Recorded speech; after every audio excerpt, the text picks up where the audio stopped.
graduated, I want to be a comedian. That's what I wanted to be. I wanted to be a full-time professional comedian. And I thought, I'm not going to do that sitting around here twiddling my thumbs. I'm going to go to London. I'm very ambitious. I'm going to make this work. I'm going to be a full-time professional comedian. That is what is going to happen. I'm going to be a full-time professional comedian. And I don't want to brag, because I don't want you to think like I've changed or I've got ideas above me stations, but moved in the January. By the start of February, guess who'd gone full-time? Thank you. Yeah, in boots, but a job is very much still a job. So I ended up having to get this job in boots, and I'd not really had like a proper job before. And so I found like having suddenly like responsibilities and a boss and set hours to work all really hard to get my head around, because this is what I'm used to doing. This is what I'm good at doing. This is my job. I'm at work right now. And if I have a bad night at work tonight doing this, which I'm not going to, because these are lovely, and I've got it on camera. But in theory, if I did have a bad night at work tonight, I am totally within my rights to single out whichever one of you is responsible for ruining my night at work. And I can and I will call you a cunt, and it's fine. It's accepted, it's encouraged, sometimes it gets you a round of applause, but between you and me, nobody claps when you do it at Boots, nobody. Not one person. Sharon just starts to cry on the pharmacy counter, and it all gets a bit uncomfortable, and I knew I'd done something wrong. I knew I'd said something wrong, and I was like, I'm so sorry. I shouldn't have said that. I can't say that here, can I? But I got dragged down to the office, and they sat me down, and I was like, oh. And she went, right, well, you're not even very good at what you do, so why don't I just sack you?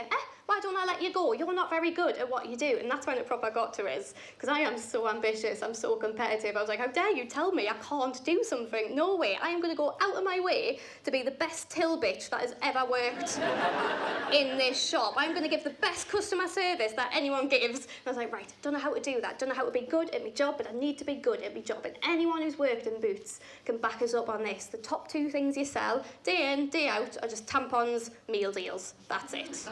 There's literally it. People only ever come to Boots if they're bleeding or eating. That's what they want. And I worked in like a really little one, so I had quite like regular customers. They'd come in all the time. I had about 8 women who I knew by name and by face, knew them all, always had a bit of chat with them. I was like, hey, they're my way in here. They're my way of being better at my job. All I've got to do is get to know me customers, give them great service, they're going to feed it back, I'm going to be untouchable. So what I did was I watched these women for about 2-3 months, and I learned every single one of their menstrual cycles and what their favourite sandwich was, but apparently that's not good customer service, that's creepy and unnecessary, and you do get a second warning. And I felt so bad, because it was not my intention to, like, embarrass anyone. I genuinely thought I was being nice. I worry a lot about what people think of us. I always just want to be the best version of me that I can. I want to make people happy, so I was so apologetic and proper grovelling. And she was like, I can't take the warning off you. I've got to give you a warning. I went, at least let us apologise. Let me apologise. I've upset somebody, and I feel uncomfortable with that. I want to make things right. Please let me apologise. I was like, please. She went, no, breaking confidentiality. I can't tell you who complained. I went, I feel so guilty. Please just tell us. She went, right. Okay. I can see you feel really bad about this. I'm going to let you know, on the quiet, that it was Julie. I was like, Julie? She went, yes, you must know Julie. I went, yeah, she's in every day. Short blonde hair, long blue coat. She went, yes, that's Julie. I went, why the fuck didn't you tell it was Julie from the start? By my calculations, Julie's due on next Tuesday. She's going to be slightly more irritable than usual. Just get her a Coke Zero, a Twix, and a Coronation chicken, she'll be fine, I promise. It's that horrible feeling when you're on your last legs at work. Like, I didn't want the job anyway, but like I say, I needed it. I needed it to pay the bills, to pay the rent, to keep going. So I was like, right, I've got to behave. I need to keep my mouth shut. That's what's getting us in trouble, my mouth. I need to keep my mouth shut. I need to keep my brain busy so I don't get bored. That's what I've got to do to keep this job. So I invented a game called Judging Customers based on what they're buying.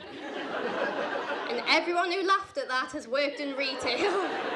Because we all play it, we are all guilty of it. So basically, someone would come in, they'd put their basket down, and I'd have a little look at what they were buying, the weird combinations of things people buy, and from what was in that basket, I'd try and work out what they were like as a person, what they were up to that weekend. And it was a great way of keeping this ticking and keeping this shut. And this went fine for a good another month or so, until a girl very confidently comes in, she puts her basket down, and in that basket was 2 boxes of condoms.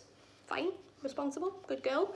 8 packets of diarrhea relief tablets. And I was like, I've never claimed to be a maths expert, but those numbers do not fucking add up, do they? That is an incredibly optimistic combination right there, or a water balloon fight I don't want to participate in. I'm not sure what's happening. And I must have stared at it for too long without actually doing my job. Because she went, excuse me, sweetheart, do you have a fucking problem? Just the tone of her voice really sort of got me back up. I don't really get much aggression in my day-to-day life. The only time I really get sort of aggression and hostility is hecklers in comedy clubs. So my brain just identified her as a heckler. And I went, no, sweetheart, don't have a fucking problem with you at all, just by the looks of that. This weekend, shit's gonna get messy no matter what happens. And as it came out my mouth, I was like, great joke, Lauren. Write that one down, but you do not have a job anymore. You do not have a job. And she went, I want to talk to your manager. So I was like, right, she's over there if you want to talk. And off she went, and I could see them both bitching at each other. And they kept looking over and looking at me and pointing at me. And I was like, oh, just come in, Sackers. Just don't drag it out. Come and get rid of it. I don't want the job. I'm not going to be sad. Just please come and sack us. If you let us go now, I can be home for loose women. Please, just let us go. And then I looked round and my manager was coming towards us, and I still to this day can't work out how she got so angry so quickly. It was like in that split second I blinked, she ran to the number 7 counter, she wiped her eyebrows off and she drew some more furious ones on. They were immaculate, but they're full of rage and just coming towards us, and I was like, stay calm, you might need another job, you might need a reference, stay calm, don't get mad. She came up to it, she went, I think you know what I'm going to say to you. I was like, yeah, three strikes and I'm out, isn't it? I'm really sorry. She went, yes. Do you want us to leave now, or would you like me to work the rest of my shift? I'm happy to work for no money. She went, no, I want you to leave right now. I was like, okay, thank you very much for the opportunity. And I turned to leave, and I think she was angry I didn't put up more of a fight, because she went, hey, not done with you. I was like, what? She went, I just want to let you know that that girl might have had the shits, but at least she's managing to pull more regularly than you are, Lauren. And I was like, hateful and accurate. That's my least favourite way to be insulted. And I worried about it so much, because I worry far too much what people think about us. Very paranoid about other people's opinions. More concerned with what other people think about us than what I think about myself. And for ages after this, I was like, God, I must be a horrible person. How awful am I to judge other people just off like a couple of things they were buying? I thought this was a fun game, and it's not. I'm a horrible, horrible person. And I'm in Tesco doing a little bit of shopping, and I caught the shop assistant just staring into my basket, not looking at me at all, just staring. I was like, I knew I wasn't a knob. I knew other people played this, and knew it wasn't just me. And I'm sort of watching him watch me basket, and I was like, I wonder what he thinks about us. I wonder what he's thinking about me right now. And it's like he could hear me thoughts, because he turned to look at us and he went, are you okay? I went, pardon? He went, are you okay? I was like, yeah, I'm fine. He went, promise me you're okay. Because I know things can get really tough. Things can feel really bleak, but I promise you, there's always a light at the end of the tunnel. Things get better, darling. I was like, right, thanks. And I picked up my basket and I was like, what the hell have I bought that has made him talk to me like that? And I really don't know what conclusion he jumped to. Maybe you can help us out, because all I had in my basket so far was a bottle of vodka, a packet of paracetamol, and a set of razor blades.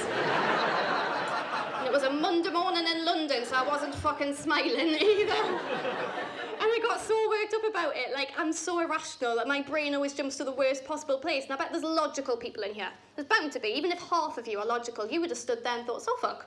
Who's he to judge me based off 3 random things I've bought in this shop? That reflects me in no way. He doesn't know me. It doesn't matter. I'm not like that. I got so panicky. I was like, oh God, what does he think about us? What's he going to tell everybody else in the shop? I come in this shop all the time. Oh my God, I need to let him know I'm okay. So my way of letting him know that I was perfectly mentally sane was to go to the freezer aisle and buy 5 family-sized packs of potato smiley faces so I could balance out the emotions that I'm carrying in my basket.